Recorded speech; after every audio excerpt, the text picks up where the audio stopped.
नमस्ते, जय श्री कृष्णा।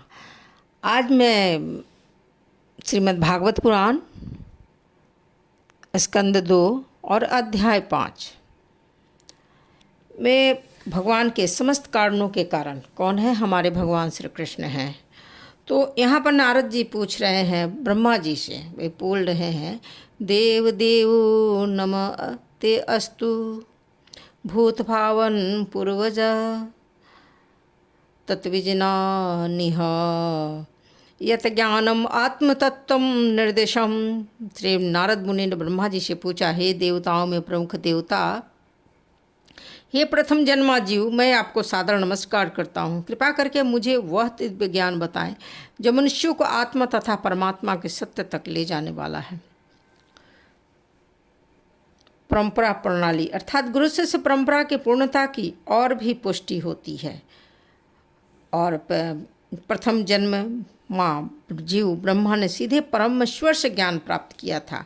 उन्होंने वही ज्ञान अगले शिष्य नारद मुनि को प्रदान किया और नारद मुनि ने ज्ञान प्रदान किए जाने की प्रार्थना की तो ब्रह्मा ने पूछे जाने पर ज्ञान प्रदान किया। सही व्यक्ति से दिव्य ज्ञान के लिए याचना करना और सही ढंग से उसे प्राप्त करना परंपरा का विधान है। और फिर वही ज्ञान हमारे व्यास देव जी ने ग्रहण किया था। रूपम यत अधिष्ठानम यत सृष्टम इदम प्रभो यत संस्थम यत परम यच यत सत्तत्वम वद तत्वम। हे पिताजी, चूँकि नारद जी के पिता मानस पुत्र हैं ब्रह्मा के, तो नारद जी बोलते हैं कि हे पिताजी, कृपया इस व्यक्त जगत के वास्तविक लक्षणों का वर्णन कीजिए और इसका आधार क्या है, इसका सृजन किस प्रकार से किया गया और यह किस तरह स्थित है और यह सब किसके नियंत्रण में किया जा रहा है। वास्तविक कार्य तथा कारण के आधार पर नारद मुनि द्वारा उठाए गए प्रश्न अत्यंत तर्कसंगत हैं। व्यक्त जगत तथा आत्मा अभी भी सभी ईश्वर में समाहित है। आत्मा तथा परमात्मा संबंधित दिव्य ज्ञान में जगत तथा इसके सृष्टि का पृष्ठभूमि का ज्ञान सम्मिलित होता है। घटनाओं से परे इस जगत में किसी भी बुद्धिमान व्यक्ति को यथार्थ रूप से 3 बातें दिखती हैं, जीव, व्यक्त जगत और इनके ऊपर अंतिम नियंत्रण। तो अंतिम नियंत्रण किसका है? हमारे भगवान का है। सर्वम ही एतत् भगवान वेद भूत भव्य भवत प्रभु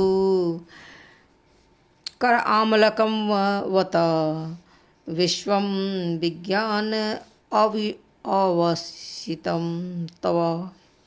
आप यह सब वैज्ञानिक ढंग से जानते हैं, क्योंकि भूतकाल में जो कुछ रचा गया, भविष्य में जो रचा जाएगा या वर्तमान में जो कुछ रचा जा रहा है, वह इस ब्रह्मांड के भीतर जितनी सारी वस्तुएं हैं वे सब आपकी हथेली पर आंवले के सदृश है। ये नारद जी कहते हैं ब्रह्मा जी से। इस व्यक्त ब्रह्मांड के भीतर की प्रत्येक वस्तु के प्रत्यक्ष सृष्टा कौन है? हमारे ब्रह्मा है। वे जानते हैं कि भूतकाल में क्या घटा, भविष्य में क्या घटित होगा और इस समय क्या घट रहा है। 3 मुख्य वस्तुएं यथा जीव, दृश्य जगत तथा नियंता, ये सतत कार्यशील हैं, चाहे भूत हो, वर्तमान हो, भविष्य और प्रत्यक्ष व्यवस्थापक। इन सारे कार्य कारणों को जानता रहता है। जिस प्रकार की हथेली पर रखा हुआ आंवला के विषय में सब कुछ इंसान जानता है, उसी तरह वस्तु विशेष का असली निर्माता जानता है कि उसने निर्माण कला कहाँ से सीखी, कहाँ से उसे आवश्यक सामग्री मिली, किस प्रकार उसे जोड़ा गया और किस प्रकार से निर्माण किया गया। कोई मंदिर अगर बनता है तो निर्माण कराने वाले को और निर्माण करने वाले को सब कुछ की जानकारी रहती है। तो प्राचीन से प्राचीन मंदिरों के जो भीतर भी है, उन सारी व्यवस्थाओं को एक लिखित ढंग से रखा जाता है। ज्ञान यत आधारो यत अपरः त्वं यत आत्मकः एक सृजसि भूतानि भूत एव आत्म माया। आपके ज्ञान का स्रोत क्या है? आप किसके संरक्षण में रह रहे हैं? आप किसकी अधीनता में काम कर रहे हैं? आपकी वास्तविक स्थिति क्या है? क्या आप अकेले ही सारे जीवों को अपनी निजी शक्ति द्वारा भौतिक तत्वों को उत्पन्न करते? नारद जी पुनः ब्रह्मा जी से पूछते हैं। नारद जी को ज्ञात था कि ब्रह्मा ने कठिन तपस्या करके सृजनशीलता को प्राप्त किया है, अतः वे समझ रहे थे कि ब्रह्मा से भी श्रेष्ठ कोई और है जिन्होंने ब्रह्मा को सृजनशीलता से संचालित किया है। इसलिए उन्होंने सारे प्रश्न पूछे। प्रगतिशील वैज्ञानिक उपलब्धियों को खोजे स्वतंत्र नहीं होती। वैज्ञानिक को भी किसी वस्तु का ज्ञान का प्राप्त करना पड़ता है जो पहले से अस्तित्व में होती है। वह तो केवल खोजता है, वो खुद से निर्माण थोड़ी ना करता है, वो खोजता है क्योंकि पहले से ही वो प्रकृति में विद्यमान है। आत्मनम भाव यशेतानिन पराभावयन स्वयं आत्मशक्तिम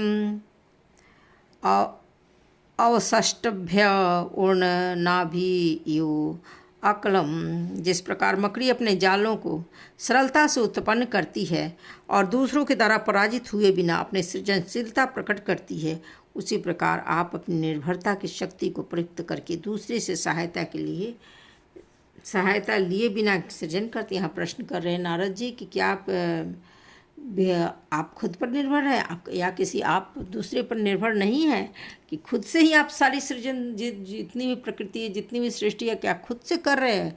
तो नारद जी के अंदर भी उत्सुकता बहुत ज़्यादा है। आत्मनिर्भरता का सर्वश्रेष्ठ उदाहरण सूर्य है। सूर्य को प्रकाशित होने के लिए किसी दूसरे स्रोत की आवश्यकता नहीं पड़ती। सूर्य ही समस्त प्रकाशवान वस्तुओं का सहायक बनता है।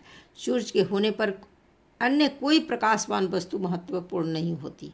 नारद मुनि ने सुब्रह्मा की स्थिति की तुलना उस मकड़ी की आत्मनिर्भरता से की है जो अन्य किसी से सहायता लिए बिना अपनी लार से शक्तिशाली से अपना जाल बनाती है। अहम वेदम परम ही अस्मिन् न परम न समा विभो नाम रूप गुण भाव्यम सद सत किंचित अन्यथा। हम किसी विशेष वस्तु श्रेष्ठ, निकृष्ट या समतुल्य, नित्य या क्षणिक, इनके नामों, लक्षणों तथा गुणों से भी जो समझ पाते हैं वह आपके अतिरिक्त अन्य किसी स्रोत से सृजित नहीं होती, क्योंकि आप इतने महान हैं। यह व्यक्त जगत 84 लाख योनियों से उत्पन्न विविध प्रकार के जीवों से परिपूर्ण है। इनमें से कुछ श्रेष्ठ है तो कुछ निकृष्ट है। सजीव जगत में मनुष्य सर्वश्रेष्ठ प्राणी माना जाता है और मनुष्यों में भी विभिन्न किस्में होती हैं, उत्तम, निकृष्ट, सामान्य। लेकिन नारद मुनि ने माना उनमें से किसी का भी उत्पन्न होने का स्रोत उनके पिता ब्रह्मा के सिवा अन्य कोई नहीं है, अतः वे ब्रह्मा से उनके विषय में सब कुछ जानना चाहते हैं। स भवान अचरत घोरम यत तपम सुसमाहितम तेन खेदस्य न सत्वम पराशंकाम च यक्षसी। फिर भी जब हम आपके द्वारा पूर्ण अनुशासन में रहते हुए संपन्न की गई कठिन तपस्याओं के विषय में सोचते हैं, तब हम आपसे भी अधिक शक्तिशाली किसी व्यक्ति के अस्तित्व के विषय में आश्चर्यचकित रह जाते हैं, क्योंकि आप सृष्टि के संबंध में बहुत ही शक्तिशाली हैं। नारद मुनि के चरण चिन्हों का अनुकरण करते हुए मनुष्य को चाहिए कि अंधे की तरह गुरु को साक्षात ईश्वर न माने। क्यों? क्योंकि गुरु का सम्मान ईश्वर के समान ही किया जाता है। लेकिन जो गुरु अपने आप को साक्षात ईश्वर कहे तो उसे उस गुरु का भी त्याग कर देना चाहिए, क्योंकि हमेशा कहा जाता है गुरु भगवान के तुल्य है। लेकिन यहाँ पर नारद मुनि का कहना है कि नहीं, अगर कोई भी गुरु भगवान बनता है तो उसे त्याग देना चाहिए, क्योंकि वहाँ से आपकी मुक्ति नहीं हो सकती है। हालांकि कहा जाता है गुरु गोविंद को दो खरे काकू लागो पैर, बलिहारी गुरुदेव की, ये बोला गया है।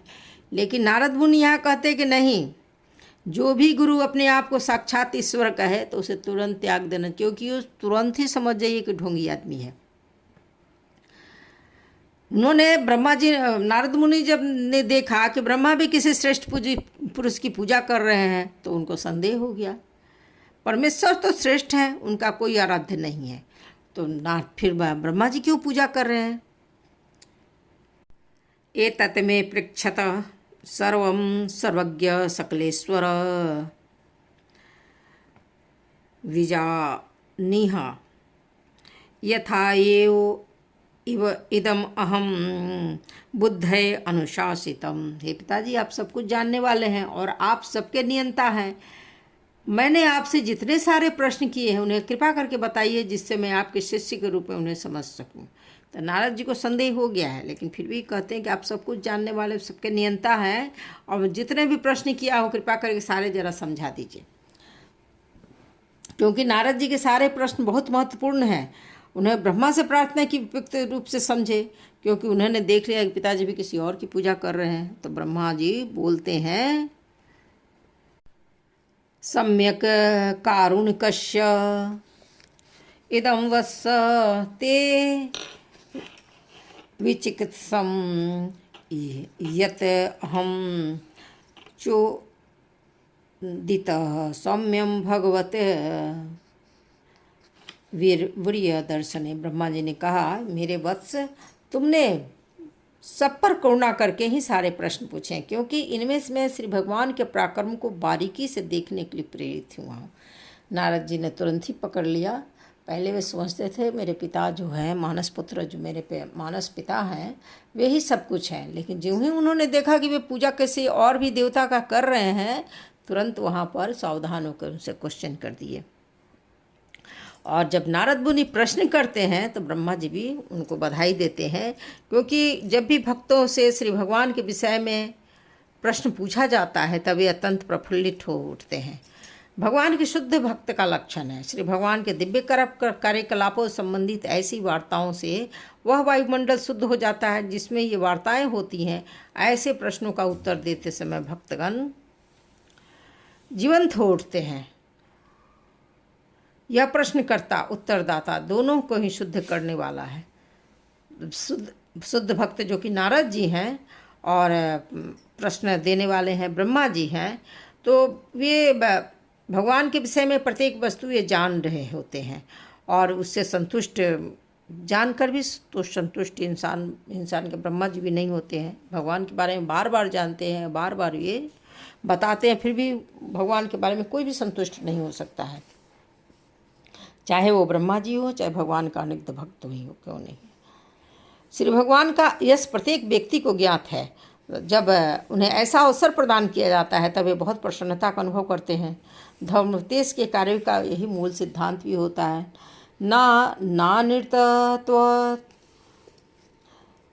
च अपि यथा माम प्रब्रवीति भू अभिज्ञाय परमत एतावत त्वं यतो ही मे। तुमने मेरे विषय में जो कुछ कहा है वह सत्य नहीं है, क्योंकि जब तक कोई उन भगवान के विषय में अवगत नहीं हो लेता जो मुझसे परे परम सत्य रूप हैं, तब तक वह मेरे सशक्त कार्यकलापों से निश्चित रूप से मोहित होता रहेगा। भौतिक दृष्टि से शक्तिशाली व्यक्ति को ईश्वर के वास्तविक ज्ञान के अभाव में ईश्वर या ईश्वर का अवतार मान लिया जाता है और उसके भौतिक मूल्यांकन को बढ़ाकर ब्रह्मा की सर्वोत्तम सीमा तक पहुंचाया जा सकता है, जो इस ब्रह्मांड के सर्वोच्च जीव हैं और जिनकी आयु भौतिक वैज्ञानिकों के लिए अकल्पनीय है। श्रीमद् भगवत गीता नामक प्रामाणिक ग्रंथ में विदित होता है कि ब्रह्मा का एक दिन और रात मिलाकर हमारे ग्रहों के लाखों वर्ष के तुल्य होते हैं। इस दीर्घ आयु पर भले ही कोई विश्वास न करे, किंतु जिन व्यक्तियों को श्रीमद् भगवत गीता में वर्णित सत्यों की अनुभूति है, वे ऐसे महापुरुष के अस्तित्व को स्वीकार करते हैं जो पूर्ण ब्रह्मांड के विविधता का सृजन करते हैं। शास्त्रों से यह भी प्रकट होता है कि इस ब्रह्मांड के ब्रह्मा इस ब्रह्मांड से पड़े अनेक अन्य ब्रह्मांडों के ब्रह्माओं की अपेक्षा छोटे हैं, लेकिन इनमें से कोई भी श्री भगवान के समकक्ष नहीं होता है। और श्री नारद मुनि क्या है, मुक्त आत्माओं में से एक हैं और मुक्ति मिलने के पश्चात ही वे नारद जी का है, अन्यथा पूर्व में तो केवल दासी पुत्र ही थे। और नारद मुनि को परमेश्वर का ज्ञान क्यों नहीं था और उन्होंने ब्रह्मा को परमेश्वर क्यों माना था, क्योंकि वास्तविकता ऐसी नहीं थी। मुक्तात्मा कभी ऐसे भ्रामक विचार से मोहित नहीं होते। तो फिर नारद मुनि एक सामान्य अल्पज्ञ व्यक्ति की तरह इस तरह से प्रश्न क्यों पूछ रहे थे। ऐसा ही मोह अर्जुन जी को भी हुआ था, बल्कि वे तो भगवान के नित्य सखा ही थे।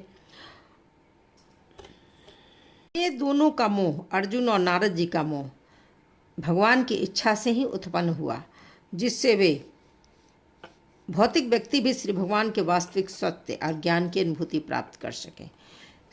नारद जी और नारद जी तो मानस पुत्र हैं ब्रह्मा जी के, और जो अर्जुन भगवान के सखा थे। तो ब्रह्मा जी के मन में नारद मुनि के मन में ब्रह्मा के सर्वशक्तिमान होने पर जो संदेह उठा, वो भगवान के द्वारा प्रेरित था। अर्जुन के भी मन में जो संदेह, वो भी भगवान के द्वारा प्रेरित था। क्योंकि अगर उन लोगों के मन में संदेह नहीं उठता तो हम आज कैसे जानते भगवान के सबके हृदय में निवास करते हैं, भगवान के अलावा और कोई नहीं है। वे प्रश्न किए तभी तो आज हम जाने। तो भक्त जो होते हैं हमेशा प्रश्न करते हैं, क्योंकि भक्तों के अंदर उत्सुकता रहती है जानने के लिए, ईश्वर के बारे में जानने, या कोई ऐसा शिष्य जिसके अंदर उत्सुकता होती है वही जानेगा, और वो जानेगा तो संसार जानेगा। तो ऐसा ही है, परमेश्वर सदैव सर्वश्रेष्ठ रहते हैं, और कई बार इसका प्रतिपादन भी किया है। कोई भी जीव, यहाँ तक कि ब्रह्मा के स्तर तक भी भगवान होने का दावा नहीं किया जा सकता। जब लोग किसी महापुरुष की मृत्यु के पश्चात ईश्वर की तरफ से पूछते हैं तो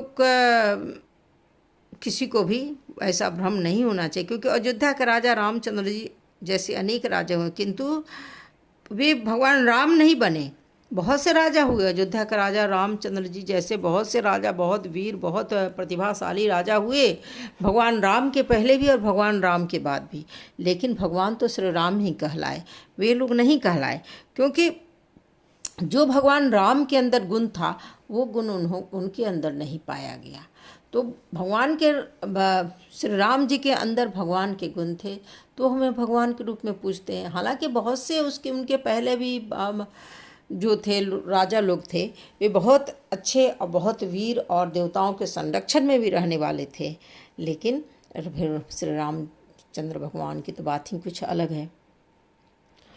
वैसे ही भगवान श्री कृष्ण की भी बातें हैं। कुरुक्षेत्र के युद्ध में भाग लेने वाले पात्रों के अध्ययन में देखें तो देखें कि महाराज युधिष्ठिर भगवान रामचंद्र से कम पवित्र राजा नहीं थे। पात्रों के अध्ययन के दृष्टिकोण से महाराज युधिष्ठिर श्री कृष्ण अच्छे नैतिकतावादी थे। भगवान श्री कृष्ण ने महाराज युधिष्ठिर से झूठ बोलने के लिए कहा था, किंतु महाराज युधिष्ठिर ने इसका प्रतिरोध किया था। लेकिन इसका अर्थ यह नहीं कि महाराज युधिष्ठिर भगवान श्री राम या भगवान श्री कृष्ण के तुल्य थे, या ऊंचे ऊंचे थे, या बराबर थे। महापुरुषों ने महाराज युधिष्ठिर को पुण्यात्मा कहा, किंतु भगवान के रूप में उन्होंने केवल राम जी को पूजा या श्री कृष्ण को ही स्वीकार किया,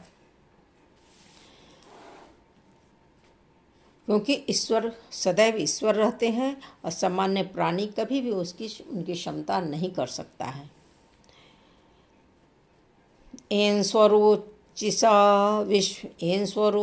विश्वम रोचितम रोचयामि अहम, यथा अर्क अग्नि, यथा सोम, यथा ऋक्ष ग्रह तारका। श्री भगवान द्वारा अपने निजी तेज से की गई सृष्टि के पश्चात मैं उसी का सृजन करता हूँ। जिस प्रकार की सूर्य द्वारा अग्नि प्रकट होने के उपरांत चंद्रमा, आकाश, प्रभावशाली ग्रह और टिमटिमाते तारे भी अपने प्रकट होते हैं। ब्रह्मा जी उत्तर देते हैं कि मैं सारी सृष्टि का निर्माण करता हूँ, लेकिन मेरे पीछे भी कोई एक आदमी खड़े हैं और उन्हीं के आशीर्वाद से मैं सृष्टि का निर्माण कर। उन्होंने मुझे इस प्रकार ट्रेनिंग दी है, इस प्रकार मुझे किसी भी काम को करने के लिए हर इंसान, जैसे एक किसी मशीन को बनाना है तो कोई भी लड़का जो है जाके पढ़ता है, IIT का कोर्स करता है, या सॉफ्टवेयर इंजीनियर बनने के लिए सॉफ्टवेयर इंजीनियरिंग कंप्यूटर साइंस का वो कोर्स करता है। तो ब्रह्मा जी भी सृष्टि की रचना जब के लिए भगवान विष्णु के द्वारा, भगवान भोलेनाथ के द्वारा वे क्या है, उन्हें ट्रेनिंग मिली थी, तभी वे उतने लायक बन पाए और सृष्टि की रचना कर में सक्षम हुए। तो नारद मुनि मुक्तात्मा थे, तो और वे जो कुछ जानते हुए भी वे अल्पज्ञ बने, और ब्रह्मा अल्पज्ञों की धारणा को स्पष्ट करते हैं और पुष्टि करते हैं कि विश्व की विविधता का सृजन भगवान श्री कृष्ण के प्रकाशमान तेज के द्वारा उत्पन्न गई सृष्टि के पश्चात भी करते हैं। ब्रह्मा ने अलग से ही बात कही भी है। तस्मै नमो भगवते वासुदेवाय धीमहि यत मायाया दुर्जया माम वदन्ति जगतः गुरुम। मैं भगवान श्री कृष्ण को, वासुदेव को नमस्कार करता हूँ तथा उनका ध्यान करता हूँ जिनकी दुर्जय शक्ति इस तरह प्रभावित करती है कि वे मुझे ही परम नियंता कहते हैं। क्योंकि मेरा क्या गलती है? अगर मनुष्य मुझे ही सर्वशक्तिवान भगवान मानने लगे तो मेरी गलती नहीं है। वो तो जो मुझे भगवान मानता है उसकी गलती है। क्योंकि ब्रह्मा अपनी वास्तविक स्थिति को जानते हैं किस प्रकार अल्पज्ञानी व्यक्ति भगवान के भ्रामक शक्ति द्वारा मोहित होकर हर एक को अपनी शनक के मुताबिक ईश्वर मान लेता है। ब्रह्मा जैसे उत्तरदायी पुरुष अपने शिष्यों या आश्रितों से परमेश्वर कहलाना पसंद नहीं करते, लेकिन मूर्ख व्यक्ति को अगर ज़्यादा प्रशंसित किया जाए और उसे इस प्रकार से पूजा जाए कि उसे लगने लगता है कि वह ईश्वर है, नियंता करता है, निर्माण करता है।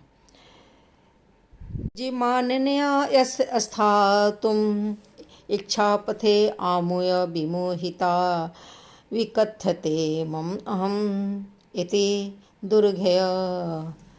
कहते हैं कि भगवान की भ्रामक शक्ति माया से अपनी स्थिति से लज्जित होने के कारण सामने ठहर नहीं सकती, क्योंकि जो लोग इनके द्वारा मोहित होते हैं वे मैं हूँ और मेरा है कि विचारों में लीन रहने के कारण व्यर्थ की बातें करते रहते हैं। भगवान की दुर्जय शक्तिशाली छलनी शक्ति या तीसरी शक्ति जो माया शक्ति कहते हैं संपूर्ण जीवित जगत को मोहित करती है, तो भी वह इतनी प्रबल नहीं होती कि परमेश्वर के समक्ष ठहर सके। अविद्या तो श्री भगवान के पीछे रहकर वहीं से जीवों को भ्रमित करती है। मोहग्रस्त जीवों का मुख्य लक्ष्य यह है कि व्यर्थ की बकवास करते हैं। इस व्यर्थ की बातें वैदिक साहित्य के सिद्धांतों से समर्थित नहीं रहती और सबसे निकृष्ट बकवास यह है कि मैं हूँ या मेरा है इत्यादि। इस तरह वे न तो मिथ्या ईश्वर को स्वीकार करते हैं, न ही अपने को परमेश्वर के तुल्य कहते हैं। इस द्रव्यम कर्मम च काल च स्वभावो जीव एव च वासुदेव तत्परो ब्रह्मण च अन्य अर्थ अस्ति त्वत्तम। सृष्टि के 5 मूल अवयव शाश्वत काल तक उनसे उत्पन्न अनुनय क्रिया द्वारा व्यक्तिगत जीव का स्वभाव, ये सब भगवान वासुदेव के भिन्नांश हैं। और सच बात तो यह है कि उनका कोई अन्य महत्व नहीं है। नारायणं परा वेदा देवा नारायण अंगजा नारायण परा लोका नारायण परा मखा।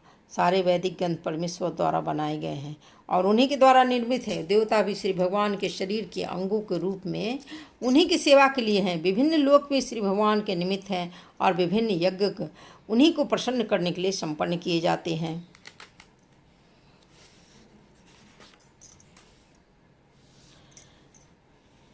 नारायणं परो योगो नारायणं परम तप नारायणं परम ज्ञानम नारायण परा गति। सभी प्रकार के ध्यान ये योग नारायण की अनुभूति प्राप्त करने के लिए है। सारी तपस्याओं का लक्ष्य नारायण को प्राप्ति करने के निमित्त है। दिव्य ज्ञान का सर्वधन नारायण की झलक प्राप्त करने के लिए है और परम मोक्ष को तो नारायण के धाम में प्रवेश के लिए होता है। ध्यान योग की 2 पद्धतियां हैं, अष्टांग योग तथा सांख्य योग। अष्टांग योग मन को एकाग्र करने की पद्धति है और इसमें ध्यान, धारण, आसन, प्राणायाम इत्यादि की विविध विधियों से अपने आप को समस्त व्यस्तताओं से मुक्त कर लिया जाता है। साख्य योग क्षणिक और सत्य का अंतर बताने वाला है, लेकिन दोनों ही पद्धतियां अंततोगत्वा निर्विशेष ब्रह्मा की अनुभूति के लिए है, जो भगवान नारायण की आंशिक अभिव्यक्ति है। जैसा कि हम लोग पहले भी कह चुके, निर्वेश ब्रह्मति श्री भगवान का अंश मात्र है। फलस्वरूप ब्रह्म पुरुषोत्तम श्री भगवान के महिमा गायन है और इसकी पुष्टि श्रीमद् भगवद गीता तथा मत्स्य पुराण दोनों से होती है।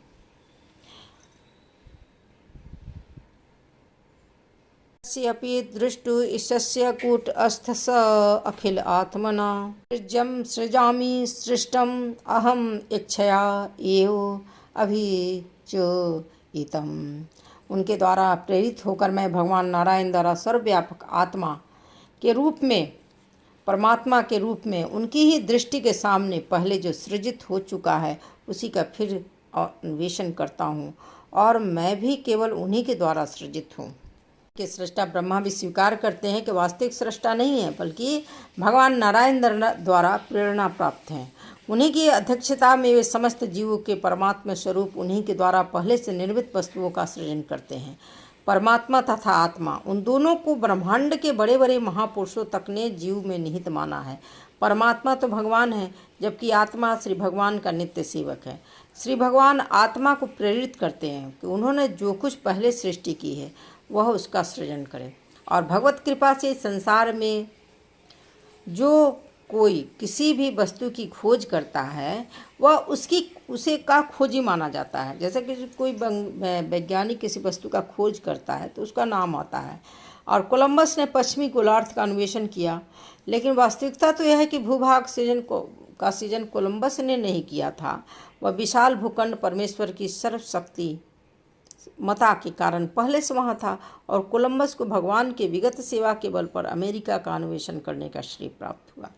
इसी प्रकार कोई भी व्यक्ति श्री भगवान की इच्छा के बिना कुछ भी सृजित नहीं कर सकता है, क्योंकि प्रत्येक व्यक्ति अपनी क्षमता के अनुसार ही दिखता है।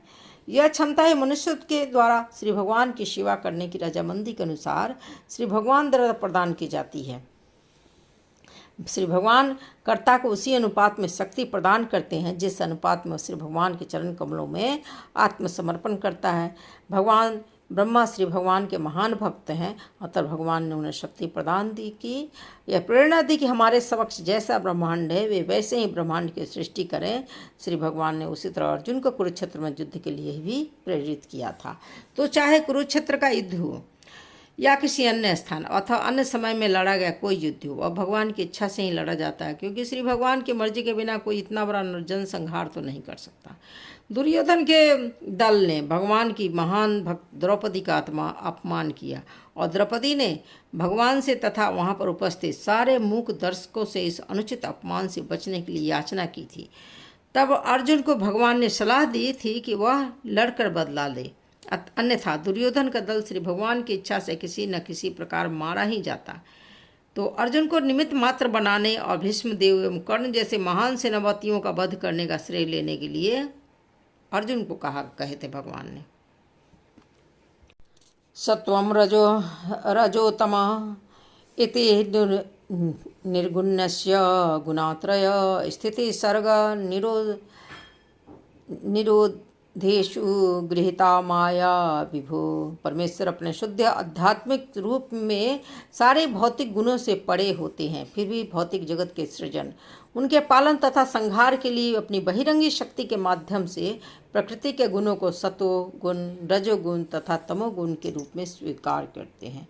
ये तीनों गुण क्या हैं? ये बहिरंगी शक्तियाँ भगवान की हैं। परमेश्वर उस बहिरंगी शक्ति के स्वामी हैं। इन तीनों गुणों द्वारा व्यक्त होती है, और इस शक्ति के स्वामी होने के कारण वे कभी भी इस मोहक शक्ति से भगवान नहीं प्रभावित होते हैं। किंतु जीव ऐसे गुणों से या तो प्रभावित रहते हैं या उनकी उससे प्रभावित होने की संभावना बनी रहती है। भगवान और जीव में यही तो प्रमुख अंतर होता है। जीव मूलतः गुणात्मक दृष्टि से भगवान से एक है, किंतु जीव इन गुणों द्वारा प्रभावित होते रहते हैं। लेकिन यह संबंध ऐसा होता है जैसे एक स्वामी और उसके दास का होता है। परमेश्वर भौतिक शक्ति के नियामक है, किंतु सारे जीव जो भौतिक जगत में फंसे हुए वे न तो स्वामी हैं न नियामक हैं, बल्कि वे ऐसी शक्ति द्वारा नियंत्रित होते हैं या अधीन हो जाते हैं। वास्तव में श्री भगवान अपनी अतरंगी आध्यात्मिक शक्ति से उसी प्रकार नित्य प्रकट होते हैं जिस प्रकार स्वच्छ आकाश में सूर्य तथा उसकी किरणें प्रकट होती हैं। लेकिन कभी कभी वे भौतिक शक्ति उत्पन्न करते हैं, जिस प्रकार सूर्य निर्मल आकाश में बादल उत्पन्न कर देता है। कार्य कारणम कर्तृत्वे द्रव्य ज्ञान क्रिया आश्रया भदन्ति नित्याम मुक्ता मायनम पुरुषम गुणा। भौतिक प्रकृति के दोनों गुण आगे चलकर पदार्थ, ज्ञान तथा क्रियाओं के रूप में प्रकट होकर सनातन रूप से दिव्य जीव को कार्य कारण के प्रतिबंधों के अंतर्गत डाल देते हैं और ऐसे कार्यों के लिए उसे उत्तरदायी बना देते हैं। चूँकि नित्य दिव्य जीव अतरंगी तथा बहिरंगी शक्तियों के मध्य में स्थित है, अतएव श्री भगवान के तटस्थ शक्ति कहलाते हैं। वास्तव में जीव भौतिक शक्ति द्वारा इस प्रकार बद्ध होने के लिए नहीं है, लेकिन भौतिक शक्ति पर प्रभुता जताने के मिथ्या भाव के कारण ये ऐसे शक्ति के वशीभूत हो जाते हैं और इस तरह तीनों गुणों द्वारा बन जाते हैं। भगवान की यह बहिरंगी शक्ति उस जीव के शुद्ध ज्ञान को प्रच्छन्न कर लेती है जो शाश्वत रूप से श्री भगवान के साथ रहने वाली है। यह आवरण इतना अस्थायी होता है कि भौतिक जीव नित्य अज्ञानी प्रतीत होता है। माया या बहिरंगी शक्ति का प्रभाव इतना अद्भुत होता है मानव भौतिक रूप से उत्पन्न हुआ हो। भौतिक शक्ति की आवरणात्मक शक्ति कारण भौतिक विज्ञानी भौतिक कारणों से परे नहीं देख पाता, लेकिन वस्तुतः भौतिक अभिव्यक्तियों के पीछे अधिभूख अध्यात्म तथा अधिदैव क्रियाएं होती हैं जिन्हें तमोगुणी जीव नहीं देख पाता। स एष भगवान लिंगे त्रिभिः एते अधोक्षस सु अलक्षित गति ब्रह्मण सर्वेषां मम च ईश्वर। हे ब्राह्मण नारद, परम दृष्टा दिव्य श्री भगवान प्रकृति के उपयुक्त प्रकृति के तीनों गुणों के कारण जीवों की भौतिक इंद्रियों की अनुभूति से पड़े हैं, लेकिन वे सब मुझे सहित सबके नियंता हैं। भगवान प्रत्येक व्यक्ति के लिए गम्य नहीं है क्योंकि अपनी योग माया शक्ति से आवृत रहते हैं। इसे त्रुटि निष्कर्ष नहीं निकाला जा जान कि भगवान मूलतः अव्यक्त थे और मनुष्य रूप में प्रकट हुए हैं। पूर्ण पुरुषोत्तम भगवान के रूप विहीन होने के अभ्रांत धारणा श्री भगवान की योग माया जैसी आवरण के कारण है, और जब जीव भगवान की शरण में जाता है तब परम इच्छा से ही वह दूर हो सकता है। भगवत भक्त जो भौतिक प्रकृति के तीनों गुणों से परे रहते हैं वे शुद्ध भक्ति भाव से अपनी प्रेम पूर्ण दृष्टि से उनके सर्व आनंदमय दिव्य रूप का दर्शन करते हैं। राधे राधे, जय श्री कृष्णा। अगर वीडियो अच्छा लगे तो लाइक करें, सब्सक्राइब करें। धन्यवाद।